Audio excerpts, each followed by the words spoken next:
হেরে গেল বার্সেলোনা, পারল না লা লিগার রেসে সবার উপরে থাকতে। লা লিগার আর্জেন্টিনার ঘাঁটি খ্যাত অ্যাটলেটিকো মাদ্রিদের কাছে ২০০৬ সালের পর এই প্রথম নিজেদের মাঠে হার মানল। আজকে অ্যাটলেটিকো মাদ্রিদের অর্ধেক বার্সেলোনা আক্রমণ করেছে বেশি, প্রায় ৬৩% বল দখল নিয়েও জয় ছাড়া মাঠ ছাড়ে তারা। ম্যাচের ৩০ মিনিটে কাতালান সমর্থকদের আনন্দে ভাসান লাস পালমাস থেকে ফেরা পেদ্রি। প্রতিপক্ষের অর্ধে 1-to-1 ডিফেন্স চেরা পাসে বল খুঁজে নেয় গাভিকে।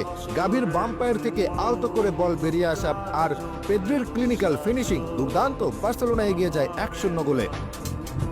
বার্সেলোনা এই মৌসুমে প্রথমার্ধে গোল করেছে ২৩টি। ১৯ ম্যাচে প্রথম অর্ধে এত সংখ্যক গোল করেছে কাতালান ক্লাবটি, যা এই মৌসুমে ইউরোপিয়ান টুর্নামেন্টের সর্বোচ্চ।